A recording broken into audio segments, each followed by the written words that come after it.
Abyssal Murmurs. Hello, everyone. Welcome to the next horror stories. Story 1. The Dream House.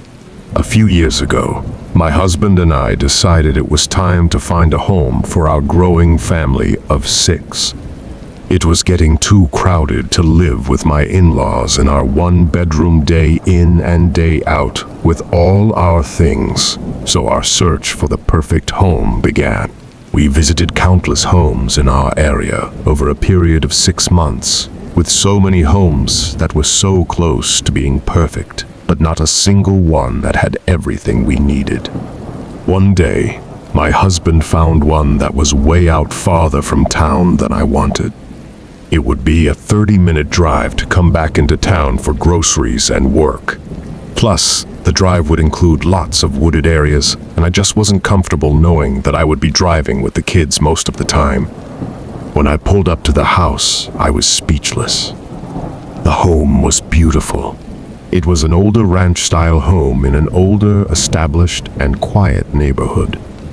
The home was set back on a hill. There was a small wooded area in the front yard and backyard, along with tons of front yard space for the kids to run and play. The home had a full basement and garage that would be perfect for parties and all of my husband's things. As we walked through the home, we immediately noticed the home had wood floors throughout the whole house. Custom wooden cabinets were built in the living room and kitchen. There was even a large sunroom, which would be a great area for entertaining guests or for all my plants. All the bedrooms and closets were spacious, and I thought would be perfect for our growing family. The full basement had a workshop area, garage, bathroom, and plenty of shelves for storage. There was so much potential. We walked through the living room one last time before leaving, but something caught my eye. I noticed a large dent in the floor that looked like a soft scratch that led from the master bedroom on one side and led all the way out the door. My heart fluttered for a split second with an eerie thought, and I asked our realtor, "What do you suppose would have caused that scratch?" He said, "Oh, that's nothing you can't buff out when you redo the floors."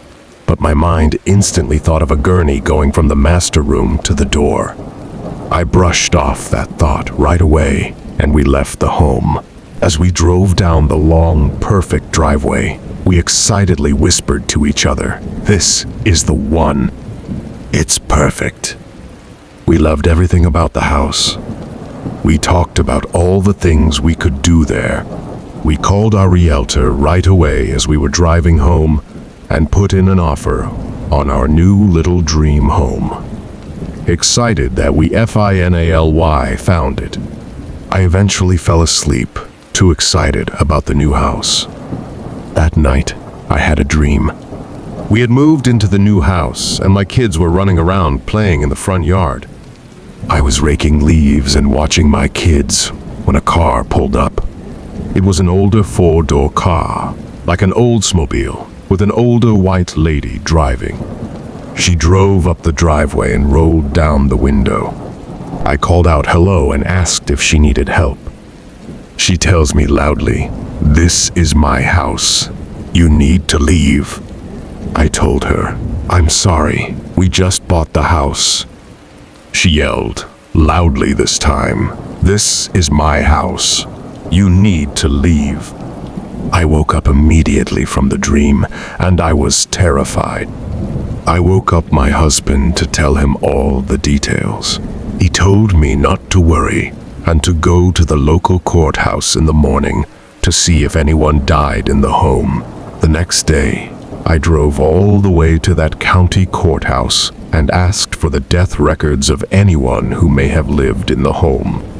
The lady kindly helps me and leaves me at the computer to read through the documents. There were 4 previous homeowners.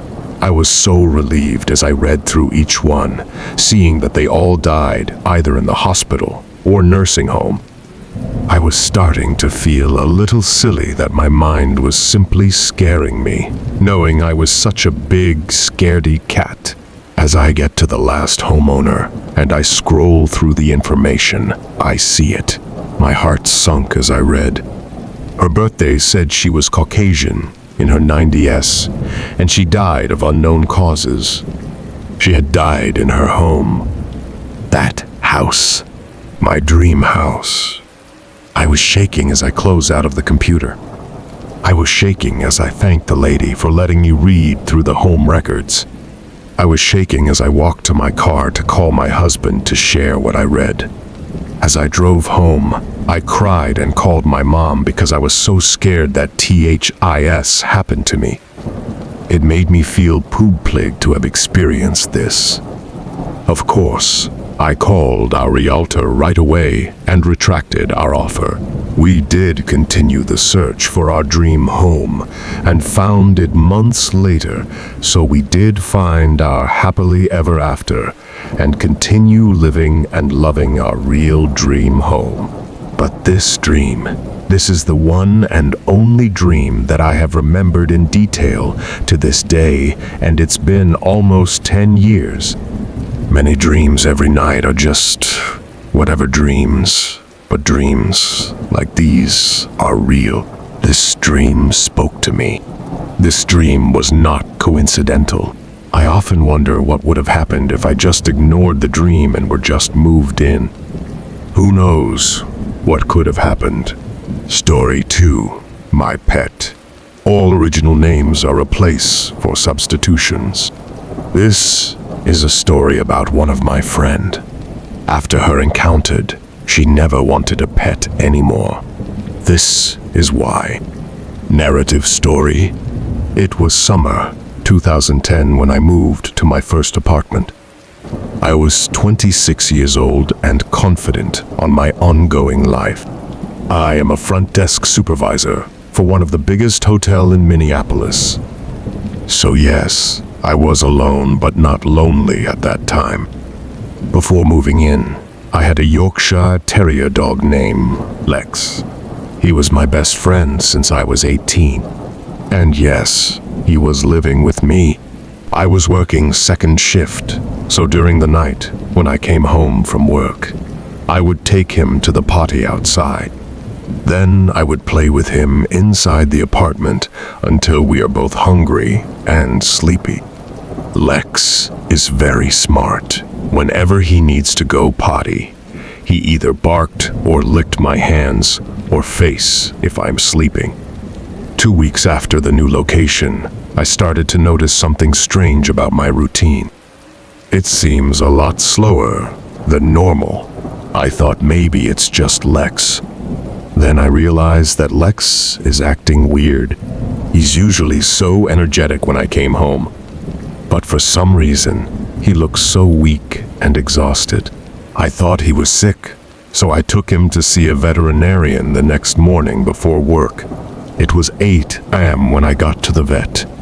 They did some kind of physical exam on my dog, and for some reason, they wanted Lex to stay due to a high blood pressure. So I left him there for one more day. As I came back from work knowing Lex won't be home, I decided to get on Facebook and chat with old friends. I went to the living room to use the computer and had only the kitchen light on. After 1 hour of chatting, I saw on my screen a reflection of a big shadow that went across the kitchen. I looked over, but didn't see anything.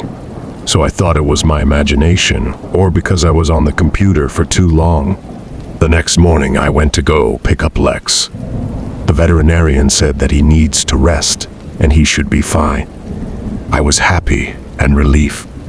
Again, I came from work, took Lex to go potty, then continued with my night.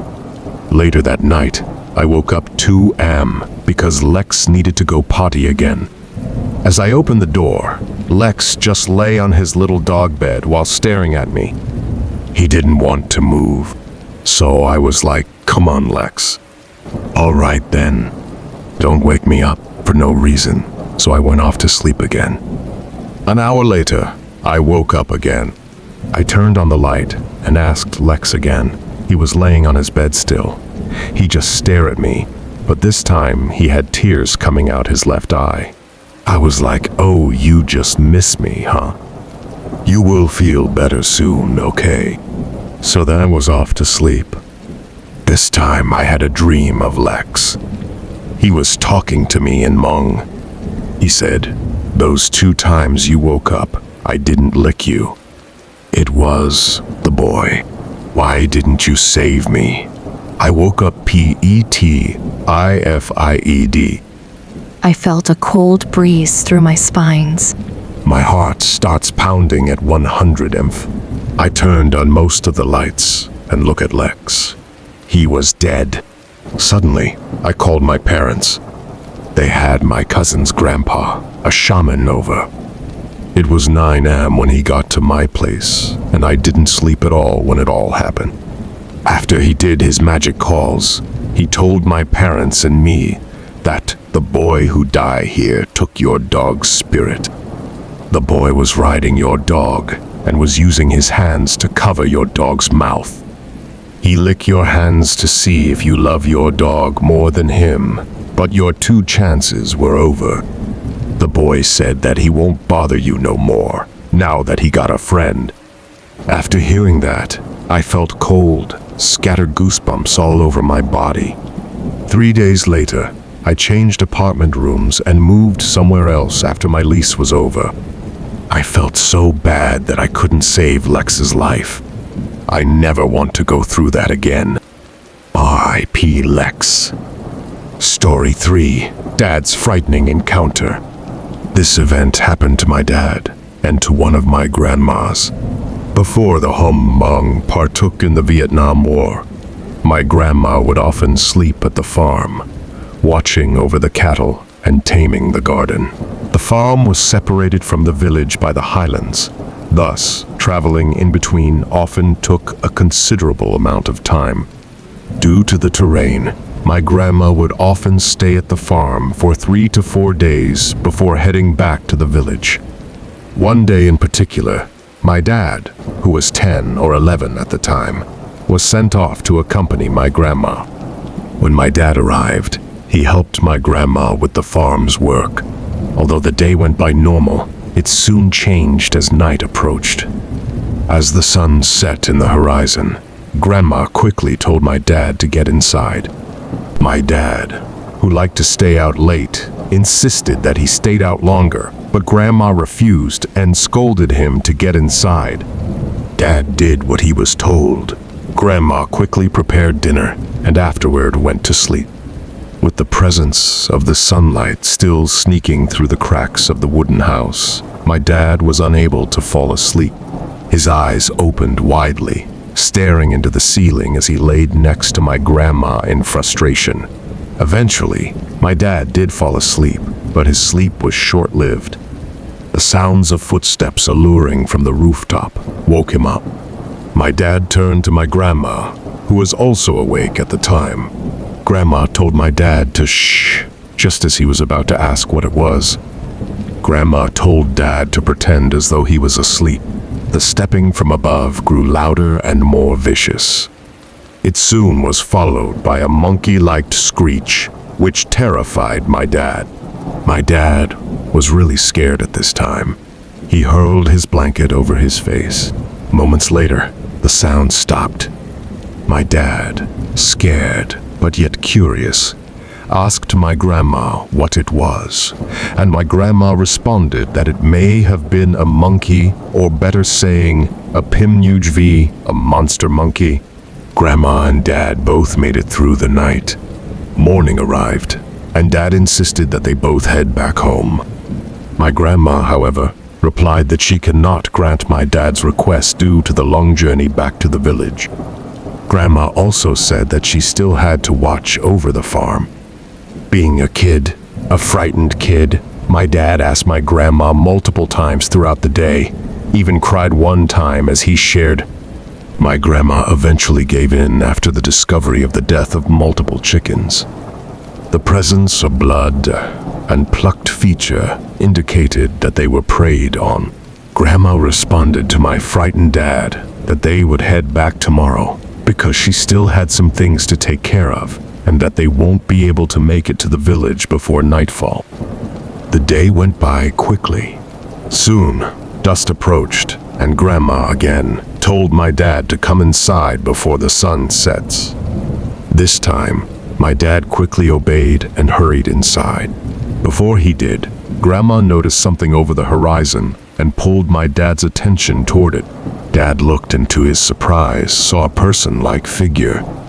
Dad turned to Grandma and asked who the person was.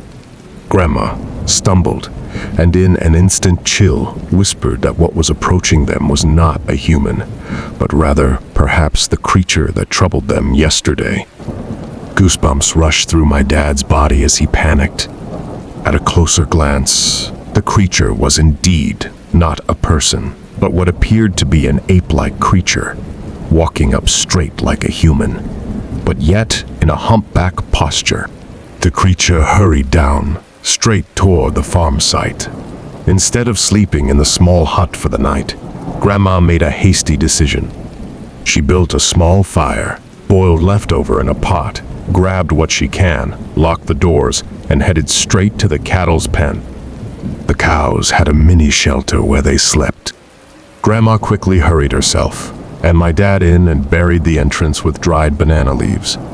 Grandma told my dad to stay very put and quiet.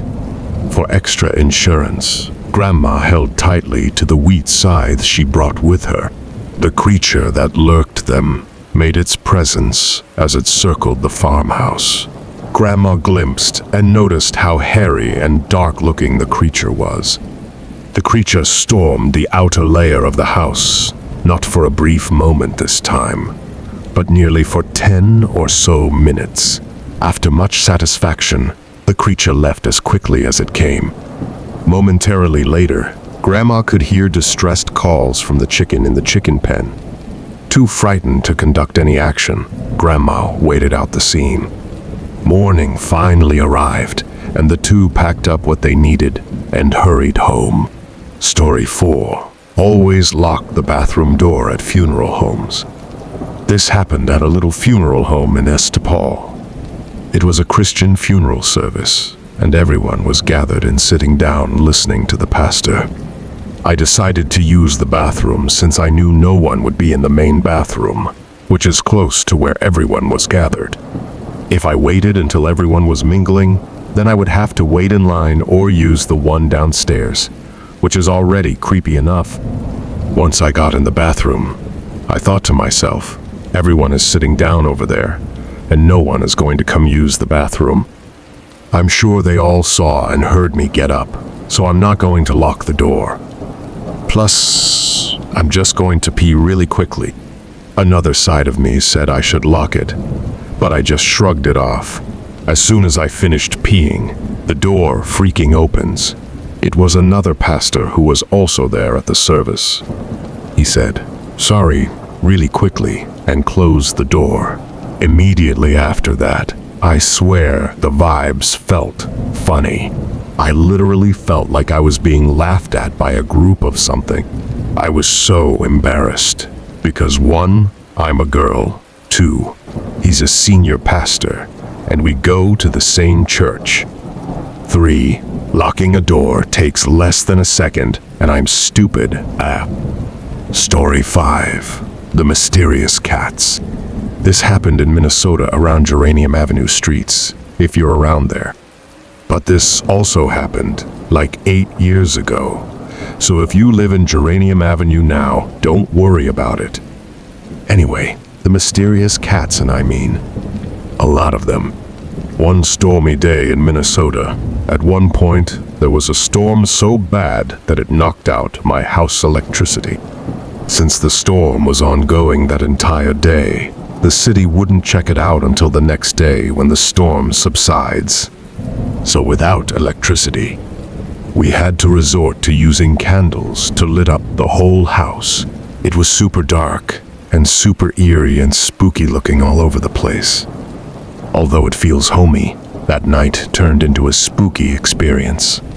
The sun has set, and it is now dark. All of a sudden, around 9 p.m. to 10 p.m., we started hearing cats meowing near the windows. Including the bathroom window, kitchen window, living room window, and even bedroom windows. We thought to ourselves, maybe they were all just looking to be sheltered because of the storm. Mind you, that it was still raining, but not storming.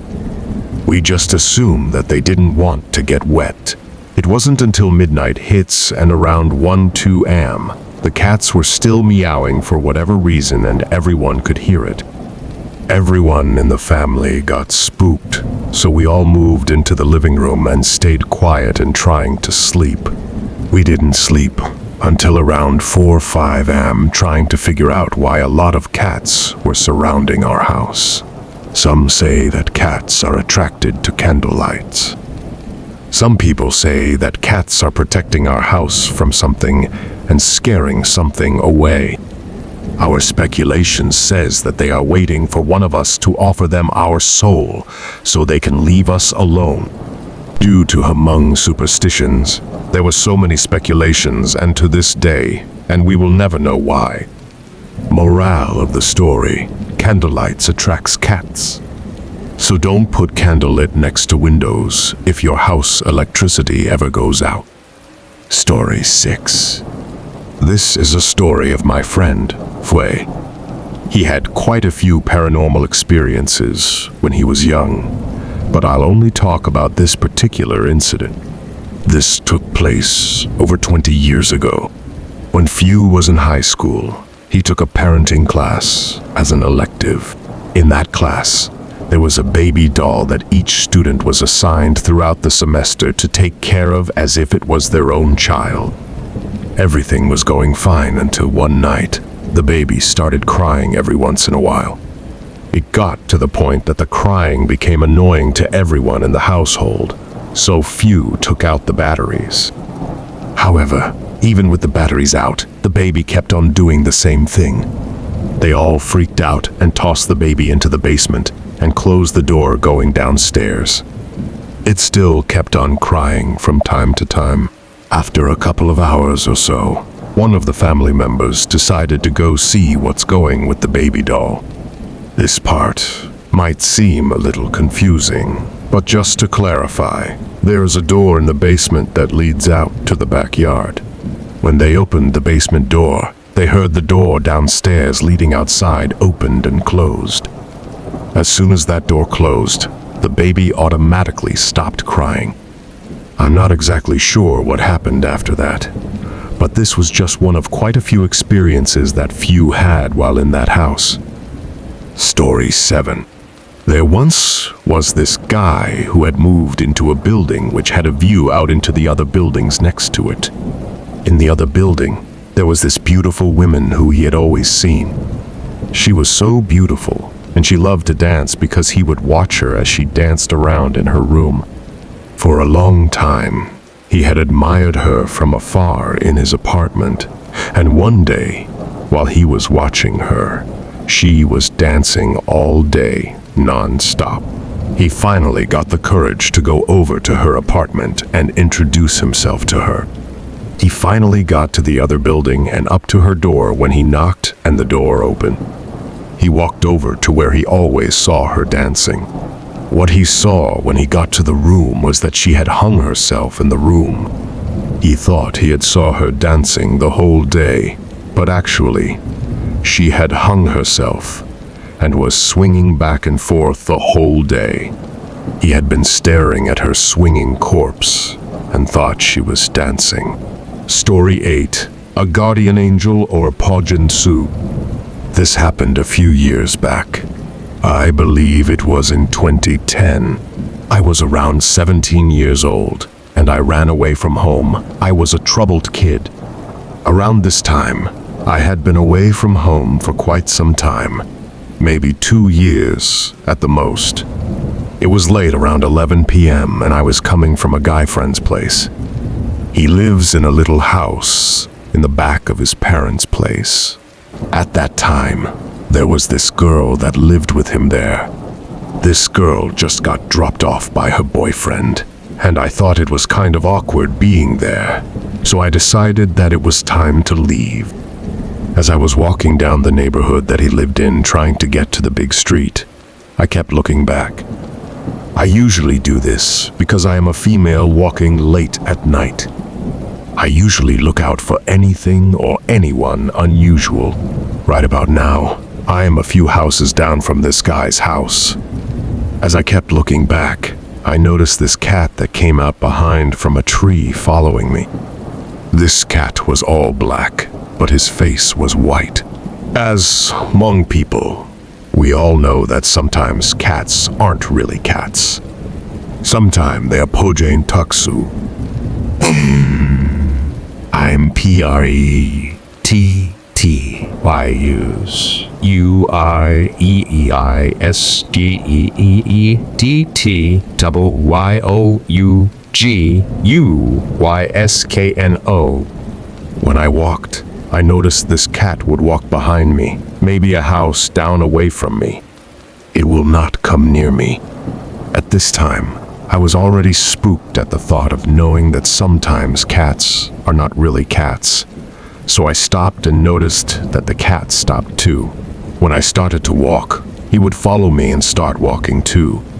When I got even more spooked, I started to run, and this thing ran after me. I decided to walk towards it to scare it away, so I stopped and walked towards it. And this time, this thing ran into this house with black fence. I thought to myself that maybe the cat took off, so I started walking normally again. When I looked back, there was the cat agent. I was so scared. At this time, I was almost at the big street, but luckily, the guy who dropped off his girlfriend drove by and saw me. He asked if I wanted a ride, and I took his offer because I was too spooked. Like I said earlier, I took off from home 2 years ago. My parents had moved from their old house, and I had no idea where they moved to during this time. One night, a few weeks after this cat incident, when I was at this house where everyone used to come and kick it at, it was my luck and it got raided. The cops got my name and took me to this house where my parents moved to make sure I was their child. I noticed that this house was on the same block as my guy friends. What spooked me even more was that this was that same house that the cat ran into. This story may not sound as scary as others, but I wanted to share it because during this time, my grandpa had just passed away. He was a great shaman and was very known for his work. I believed that that cat who was following me could have been my grandpa, looking after me and trying to tell me to go home. Or maybe I was just tripping the heck out by a cat who just knew how to mess with people late at night. Whatever your belief is, there are such things as guardian angels and Pojane Tuksu. You just never know when you will run into one. Story 9. Generally, this kind of stuff doesn't happen to me. I swear, it was straight out of a movie. I've included a picture I drew of my experience. I believe that if you show fear, it will keep coming back to scare you. I'm not a very good artist, as you can see, but you get the point. Call it sleep paralysis, or whatever you want. But this is what happened to me. Prior to this experience, a relative had just passed away a week ago. She was old and sick. It was during the week of the funeral when this happened to me. It was my day off. I had gotten my errands done, and I was feeling tired. I decided to take a nap on the futon in the living room during the day. As I was dozing off, I started to hear bare feet shuffling on the laminate floor. It surprised me because no one was home besides me. The sound of multiple feet shuffling got louder and louder. All of a sudden, a figure appeared on the other side of the coffee table. The figure had long black hair and was wearing a hum dress, the ones where they wrapped it around their top. Hunched over with her long hair in her face, she started slowly walking on the other side of the coffee table towards my feet. As scared as I was and as hard as I tried to move, I couldn't. I felt like I was paralyzed. She continued to move around the coffee table. When she reached the corner of the coffee table by my feet, She flew towards my face. At that very moment, I flinched and closed my eyes. The second I opened my eyes, she was gone. Story 10. The Knocks. Before I start, I want to describe the house I used to live to avoid any confusion. It was a big one-floor house with 4 rooms, a large living room, a sizable kitchen, and a large blue porch in the back. My room was next to the door leading to the porch. The house was built around in the 50s, and apparently there were a lot of unfortunate events taking place there. However, I don't know the backstories to all of them. Anyways, this happened when I was 14. I was home alone. My whole family went to my grandparents' place, while I wanted to stay home because I'm waiting for my boyfriend, ex now, to call. It was during the time when we were still relying on home phone. My mom specifically told me to not invite him over and to clean the living room before she left. So as I was in the middle of cleaning, my boyfriend called and we talked about our day. It was around 7, but it was still bright because it was during midsummer. Then I heard the screen door outside open, followed by a knock. The door have a window, so you can see who's outside of it. However, when I look, there was no one, but the screen door was open, and the wind kept slamming it back and forth. Thought my family came home early, and one of my siblings was playing a prank on me. I opened the door check, but there was no one out there. I was creeped out, but I tried not to let it get to me. I simply closed the screen door and went back inside. Suddenly, the house felt off.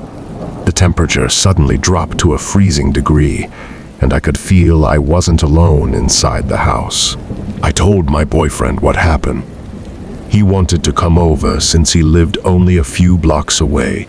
However, I told him not to because I didn't want to get scolded by my mom.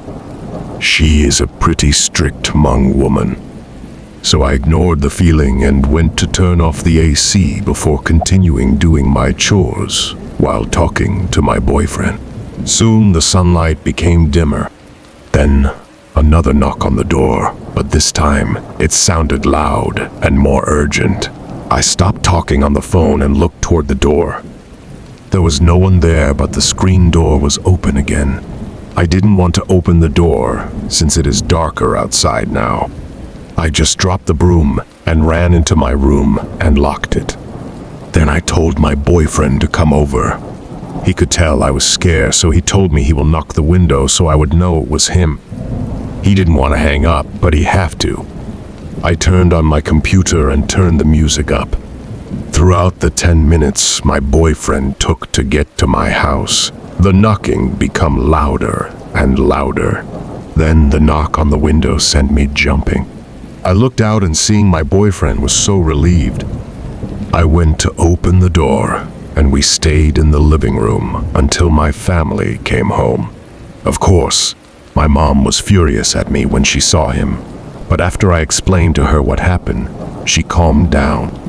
She had worse paranormal experiences with the house than I have. Although she was still not happy. My dad sent my boyfriend home since it was dark and he was only 15. Anyways, it was after a few years that one of my cousins who lived there before my family moved in explained to me of what she know. Apparently, in the late 70s, an old woman died in my room closet. There was a robbery, and one of the men hit her on the head before locking her in the closet. The old lady didn't die right then, but she didn't have relatives lived nearby to check on her and died due to a concussion. So I found the reason why the knocks were louder in my room. Sotri 11, Unforgiven. Here is a short story that I heard. There was a guy and a girl who were dating. Unfortunately, the boyfriend's dad did not like the girl, so he forbids his son from dating the girl. However, the boyfriend ignores his dad's wishes, and he continues to date the girl. The dad orchestrated a plan to have another guy kidnap the girlfriend and marry the girlfriend. Thus, This other guy kidnaps the girlfriend to his home, then marries her. The boyfriend discovered what his dad did, so he became very upset. But there was nothing that he can do since his girlfriend is already married. He left the village and went to a place by himself, where he took poison and died. When the village and his dad found his body, he had already started to decay. The dad was so heartbroken that he cried out in anguish. He picked up his son, then lovingly cradled his son's corpse in his arms as he called out for his son, "Cub tuss me tub, cub tuss me tub." All of a sudden, the son's corpse spat out some rotten liquid/saliva onto the dad's face. This shocked the dad, so the dad immediately threw the son's corpse back onto the ground. The dad then stopped crying for his dead son. Story 12. Back in 2016, I went with my mom to Laos to visit family. The third day there, my uncles, my mom's brothers, did a jingle bell for my mom and me. The jingle bell took place at one of my uncle's house. It lasted until nighttime, around 7:30 p.m. My mom left after the jingle bell was over back to one of my uncle's house to rest. I ended up staying with my cousins and their friends to drink and hang out. As 10 p.m. came around, I was getting tired, so I told my guy cousin that I would be heading back to his house. I told him I would walk back by myself. The walk back to his house wasn't too far, and the path I will be walking on would take me straight back to his house. With no hesitation, he immediately told me he would take me back on his motorbike. I had never rode on a motorbike before, so I was scared. I told him no, that it was okay. I would just walk back, and he could stay with his friends. Seeing that I was really going, he got up from his seat and dragged me to his motorbike. Of course, I couldn't do anything about it since he seriously didn't want me to walk back by myself. So I ended up holding my breath all the way back to his house on his motorbike. I was pretty scared, and it was the longest 90 seconds ride ever in my life. 2 days after my mom and I went to visit her first cousin, my mom and I ended up staying until dinner time at his house. After dinner, his wife walked my mom and I back to my uncle's house. It was around 7:30 p.m., so the sun was setting, and it was beginning to get dark. We were walking on the same path that I was going to take 2 nights earlier back to my uncle's house. While walking, my mom's first cousin's wife told my mom and me about back in the day when they first moved into the village. Back then, the village was new, and there wasn't a lot of people, and there were a lot of trees and forest areas. Homes were far apart, and was about a 2 to 6 minute walk from each other. One night, a married couple came back late from the farm. The sun had already set, and it was dark. The husband was holding a flashlight, while the wife was walking ahead of him. They walked on a path back to the village. When the couple was about to enter into the village at the end of the path, they saw a small child around 3 to 4 years old. At the end of the path, there was a mango tree. The couple saw that the child was under the tree, bending down and picking up mangoes that had fallen onto the grass. As the couple got closer, the husband shined the flashlight at the child and was about to tell the child to go home since it was dark, and it was no longer safe to be out and about. The child turned around, and the couple saw that it wasn't a human child, but a Poje Nuksug troll with very messy, long hair, with weird-looking eyes with this weird-looking mouth. The Poje Nuksug's troll's face was super disfigured. The couple screamed at the top of their lungs. The Poje Nuksug troll got scared from their screams and dropped all the mangoes and ran back into the forest. The couple ran all the way home, screaming and crying. Their screams scared all the villagers that lived close by. Some villagers were already asleep, and some were still eating dinner. Villagers gathered at the couple's house and asked what happened. The couple told everyone what they saw, and everyone got scared. It was the first time someone experienced something scary after moving into the village. Scared, the people who lived close to the edge of the village that night went to sleep with family members who lived a bit farther away. The next day, a Huplig soul gathering ceremony was taking place for the couple. After she got done telling my mom and me, we got close to the corner where we would have to make a right turn to a bigger road toward my uncle's house. Then I noticed there was mango tree at the corner where we will be making the right turn. My mom's cousin's wife then said, Texo J Kev Peb Tog Tam Sim No Yog Tuxo J Kev O Ab Neum Toxiv Todd Cog M2 a Niob Nodab Todd Tob Tob Tob Tob Tob Tob Tob Toxiv New Code Cub Twos Toxiv Noxo Glog Noig Go Bosh Toxo Ties Costow Port.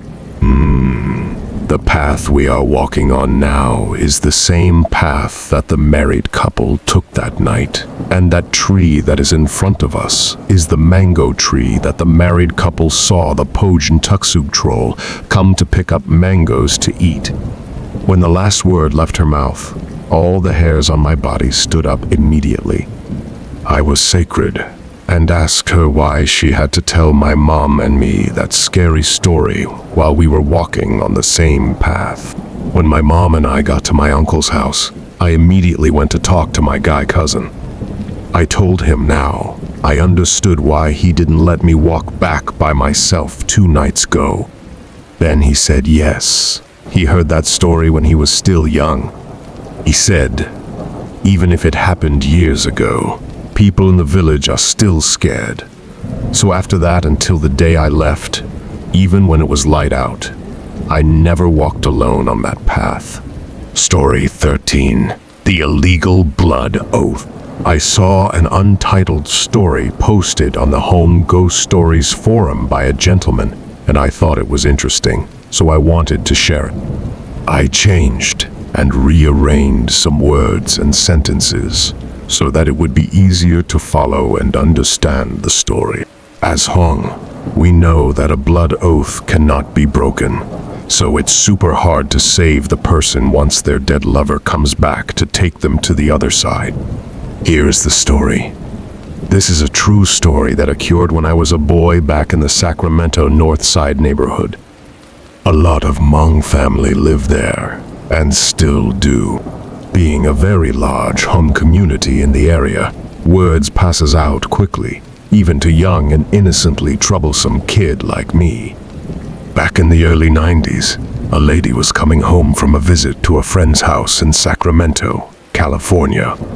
When she reached the front step of her house, she fainted into a coma and was announced dead at the hospital a couple of hours later. She was married at the time with lots of grown-up kids, whom already have their own kids too. Thus, she's a grandma. They said her husband cried like a baby for hours. After a terrible, long while, he became pale white, shivering, and couldn't weep anymore. A miracle or not. The next morning in the hospital, when the professional pulled her body out from the cooler that was kept in the basement below with the others for a dissection, she suddenly sat right up, took a deep breath in, and started screaming, "H-E-L-P! Help me!" Everyone in that room ran for their lives. The doctor called her husband, and within couples of minutes, all the relatives was at the hospital's waiting room, waiting for their turn to see how she is doing. Okay, that's just the first part of the story. The second part is she became better and started walking, talking, being normal, like before. She told her story. When she got to her front yard, she felt coldness all of a sudden and started feeling lightheaded. Then, she tried to make it into her house so she could sit down and relax, but her body shut down on her, so she fell onto the ground. Moments later, she said she recalled it was like being locked up in a big dark closet. She couldn't see or feel anything, but she could hear people crying and calling her name over and over. Then she heard a familiar voice said in Hmong, "Come on. Hold my hand and come with me," she said. She couldn't see anybody, but she reached her arms up anyways. Someone grabbed it and pulled her up from her body, which was lying down at the hospital's emergency room. Before she flew up, past the ceiling, she saw her body and all the doctors trying to help her out.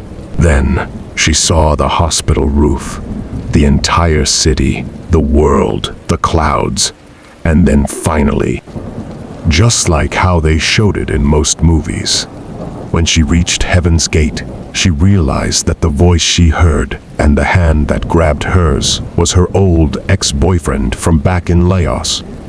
The door opened and they walked inside. It was like a giant courtroom, except everything was almost white all over. The case was that when she and her ex-boyfriend were young, so when he died, he had that in the records as proof to take her with him. She said she was so scared up there. She was crying and begging the judge to let her come back to watch her grandkids grow, and to at least let her have one last good conversation with her beloved husband. The favor was more towards her ex-boyfriend, but the table turned when a man with long brown hair and beard, long white cloths, old wooded-like sandal walked into the room and towards her direction. He reached his hands over to touch her face, and she saw a hole in the middle of his palm. She don't know who Jesus is. Not yet, until after she told her story. That was her description of this gentleman. In Hmong language, he spoke, "My daughter, you are a good person, and you are brought up here for the wrong reason at the wrong time." She said in that very moment, all her fear was gone, faded away as if she already knew that it was going to be all right. "I know you didn't want to drink blood with him, and you didn't tasted his. He forced himself to cut you with a baboon stick and lick your blood from his fingertip," she said right then. It seemed as if he was in charge of the whole heaven, because everybody in that courtroom that was yapping before is now silent. Then the man said, he is to be punished, to be locked up in heaven's prison for 100 years before being released to be reincarnated. Then he looked down, as if staring at his own feet, and said in a hurry tone, "I have to send you back now before it's too late." He grabbed her and threw her down back to earth from the sky above. She claimed to remember falling back down so fast and thinking she might hit the ground. So she was screaming for help. That's when she slammed into her body and snapped back into reality. Story 14. When I was little, I was in a pretty bad bike accident. I was hit by a car on the way home from school. The police was called, but the driver got away. This was at a time when people didn't have cell phones. I woke up in a hospital with a broken leg. They gave me a lot of pain medications. My family would come visit me time to check on me every day. I remembered seeing this little girl that would come visit me. Her name was, let's just say her name was Rachel. She was about my age at the time, 11. She was kind of cool, but weird at times. She would ask questions, especially about my feet. Sometimes at night, when I was sleeping, she would tell me to go with her to room 203. She wanted me to see her room and look at all the paintings she made. I would ask her to just bring it to me, because I would need a wheelchair to move around. The nurses would definitely catch us. She dragged me out and pushed me toward her room. I looked through the glass window and would see a girl sleeping inside. I asked Rachel, "Someone is sleeping on your bed?" Disorientated voice, "No, that's me." The nurse caught me outside my room and asked why I was out. I told her my friend and I needed some fresh air. She said, "What friend?" I looked behind me and saw no one there. The nurse pushed me back to my room and told me to stay there. She thought I was lying until I mentioned the name Rachel. The name gave chills behind her back. She told me to stay in my room and that there was no Rachel, and if there was, then say no. She left me with a nightlight on, just in case. As the nurse left, Rachel popped up again. I told her that I didn't want to play anymore. She eventually left. I saw a strange glow around her feet, like chains. Around 2-3 a.m., I heard a noise in my room. I checked the room and called for a nurse. As I waited for the nurse, I started to hear chains rattle louder and louder. I saw a face smiling at me, peeking through the window. I was terrified and got out of that room. Somehow, I ended up near room 203. A little girl's voice was telling me to go inside. I tried to stop and leave, but someone or something was holding my chair. I looked at the reflection of the glass and saw a girl with rotten flesh behind me pushing me closer and closer to the room. Now I was in the room with someone in the bed. The room was painted all red and darker than usual. The sheets on the bed rose, and all I saw was a shadow looking at me. It kept asking me to go with her. It came right next to me and started smelling my skin, touching my hair, and looking at my feet. It asked, "Can I have your feet?" It squeezed my legs. The pain felt as though someone was pushing a big piece of metal into my skin. Finally, the nurse came into room 203 and grabbed me out of there. As we left, I saw that there really was someone in that room. After I recovered from my accident, I went back to the hospital to room 203. In that room, I saw a little girl named Rachel in a coma. The nurse told me that she has been in there for a year. As I left, I started to feeling this weight on my feet like chains. A week later, she died, and now sometimes she visits me and asks if she can have my feet. Story 15. The week of the Minnesota J4 tournament, my guys and I decided to go raving at the Breakaway Festival. We rented an Airbnb 10 minutes from a Lions field. When we got there, one of my buddies said he felt weird but didn't tell us until the last day. Friday night, we all went to Breakaway except one of us. He decided to just come kick it and not buy tickets. The whole bottom floor was an open concept where the living room, kitchen, and dining room were connected. From that was a hallway to the back door, one bedroom, the stairs to the upper level, and one bathroom. This will be important later. He said he went upstairs and chilled in his room after we left and was just on his phone. Then, out of nowhere, he started hearing small footsteps running around downstairs, like kids playing and doors/drawers opening. He said this was around 9 or 10. We didn't get home until 1 a.m. that night because we were buzzed off and spent 40 miles looking for our car. Saturday morning, we all woke up and most of us were ready to drink again. This time, some of the guys said, "Let's go pregame at the other guy's house," so I decided to take a shower before we went. I checked the upstairs bathroom, and the light was on and locked. I knocked and yelled, "Damn! Who blowing up the bathroom? I'm trying to shower."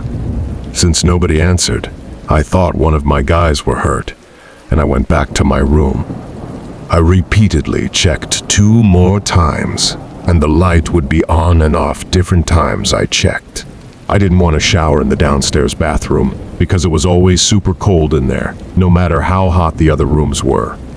I wanted to keep drinking, so I started walking down the stairs to the other bathroom when the door suddenly opened and I saw a quick shadow go by all the rooms. I said, "Damn stanky booty. You pooped for like 45 minutes and walked back up." I checked all the rooms to see who it was, but nobody else was upstairs. I played it off by telling myself I was too buzzed and showered. Later that night, After all of us went back to breakaway, the same guy stayed back but told us his brother in Zero Law, who lived up there, was going to come drink with him. The next morning, we all got packed up and left to Homong village, where he said, "Bro, last night my brother-in-law saw a little girl peeking at us from the hallway with the cold bathroom." Then I looked up and saw the same little girl, too, like an hour before you guys came back. Then I was like, damn, for real. And we started connecting dots of everything that happened. Be careful of where y'all choose to stay, because damn, 2 nights there, and we saw plenty shit for 2 nights.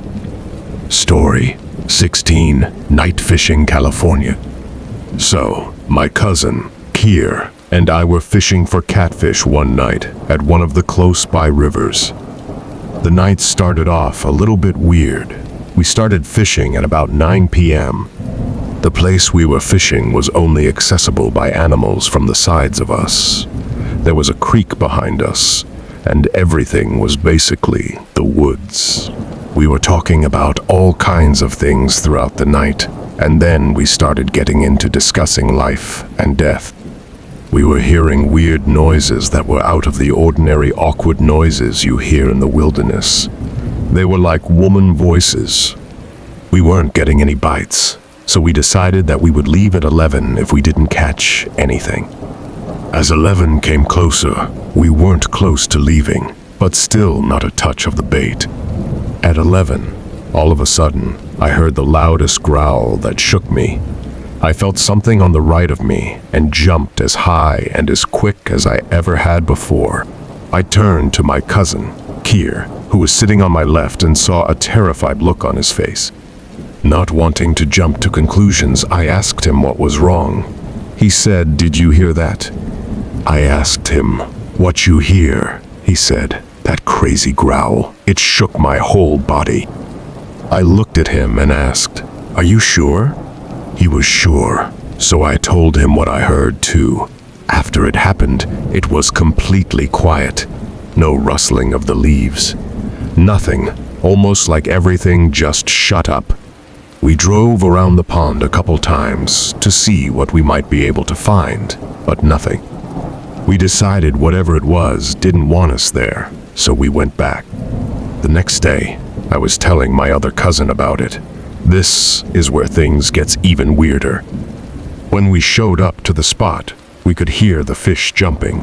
My cousin, Kier, said we better catch something tonight, smiling and giggling. I got really excited and started to set up my gear, noticing I left the top piece of my rod inside the car. My cousin, Kier, already had his line in the water. I said, "F-ock, I left my other rod piece in the car. Give me your keys." So as I was making my way up to the car, I could hear Kier yelling, "Hurry up there, biting like crazy, but I can't hook them." Making my way back down, I could see Kier, but he was not alone. I stopped. I seen a little boy just smiling at me. He was playing with Kier's fishing rod, bending the tip so it makes it look like a fish is biting. I told Kier, "Come up here." As he was walking up, I just ran to the car. He did not hesitate. He followed right behind me. We got in and took off, leaving everything there. He asked me what was wrong. I told him that those were not bites you were getting. It was a little boy playing with your fishing pole. Until this day, I do not fish at night anymore. That incident scared me for life. Story 17, Tex Hab on CJ Muag. Do not wash the face. This is a story that my parents always tells when we would sit around the fire after a BBK and tell stories. This story happened back in 1994. I'm pretty sure there is only truth to a certain extent, but it's still a creepy story. My family used to live in a house in Sacramento near Mark Hopkins Park. After living in the house for a few years, they moved to a new house, and in the old house, some of our relatives decided to move into the house. They had a son by the name of Aunt Sog, Gare, who used to be in a gang. But since he was much older, he got out of the gang and found himself a job and turned his life around. No one saw what happened, but one day, Gare was gunned down in front of his house. His family was inside the house, and when they heard the gunshots, they came out to look, and Gare was already bleeding everywhere. His older sister was the first to run out right after the gunshots, and she caught him as he fell backwards, and instantly he died in her arms. When the paramedics arrived, he was already dead on the scene. Gare parents were very angry and sad that people had killed their son, and they automatically knew that it was gang-related. Since the police didn't have much evidence and any leads in the case, they couldn't do much but just wait.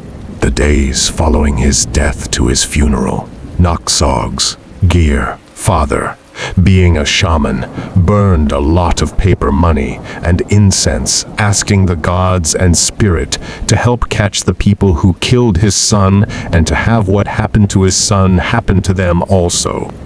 On the day of his funeral, in Hmong tradition, when a person dies, before you send them off, you're supposed to wash their face with a piece of cloth and water to get rid of their memories in life so that they won't come back after the funeral.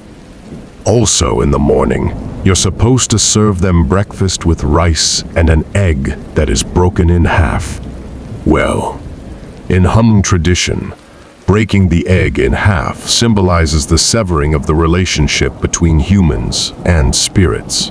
His family, in a state of grief, especially his father, did not allow them to wash Gare's face or break the egg in half, hoping that his son will remember everything and the people who killed him. 3 days later, they finally buried Gare, and that's when everything happened. In Hmong tradition, after you bury a dead person, you are supposed to perform a ritual by tying strings around your yard to stop the spirit from coming back into the house. Even though they performed the ritual that evening following Gare's burial, he returned to the house. When Gare was alive, he used to drive a big van that he would use for work and taking his siblings to school. The first night when he returned, his family said that his van mysteriously turned on, and it sounded like someone was revving the engine of the van. It would go on for a few minutes, then the car would turn off, and this happened the whole night. The next morning they woke up, and all 4 tires of the van was flat, like someone had let out all the air of the tire. The second night, Gare returned again. This time, he was in the house. At night, when the whole family was already asleep, Gare mother said it sounded like someone was in the kitchen cooking and turning on the stove. When Gare was alive, he often worked night shift at his job and would come home late and cook for himself. Their stove was a gas stove, so it had the ignition that would make the tick, tick, tick, tick, tick, tick, tick sound to light the fire. The mother worried that the house might burn down and went out to the kitchen and saw that the flame of the stove would go up and then die. And then the stove would turn on again. Being scared, she told to stop cooking and go to sleep like he was still alive, and then it finally stopped. On the third night, Gare returned to the house again. This night, for some reason, the house was really cold. It was about 9 p.m. when the family started hearing a noise outside. The mother said it sounded like someone was weeping. For you, Hmong people, it sounded like how they would weep at a funeral, and the weeping was all around the outside of the house. It would start from one corner of their backyard and go to the other, and around their house to the front yard and back around again. It was a faint, weeping sound, just loud enough so you can hear it, but not loud enough to make out what it was saying or where it was coming from. The family, already scared, decided to all go to sleep early that night. At night, Texaw came back inside the house. First, it started with the stoves again. They would hear the tiking sound that came from the stove, and then all of a sudden you would hear pots and pans banging against each other. The thing that really got everyone scared was that night when Noxaw Gear returned. He was looking for everyone in his family. He started calling out everyone's name who lived in the house, and everyone knew it was Noxaw Gear voice, but no one wanted to answer. They all just slept silently in their rooms and locked their doors, and Noxaw Gear would come and try to open their door the whole night. The next morning, Noxaw Gear's family too, scared of what had been happening the past few nights, decided to move. Texaw's Gear. Father said before they left the house that they are just going to store, and they never returned to the house. A few days later, they came back and got their stuff and just told the same story. They even left the van that Texaw Gear was driving when he was alive behind at the house also. That's why at funerals, if you pay attention when they have the deceased person on the stretcher, and the guy known as the Tuxivtaw/Quab Kev is chanting to the deceased person, at one point he takes a cloth and washes the dead person's face and then breaks an egg in half. All of that is to avoid having the spirit of the dead return. Thank you for always supporting the channel and welcoming its videos. Wishing you good health, and remember to subscribe to the channel to achieve 1,000 subscriptions.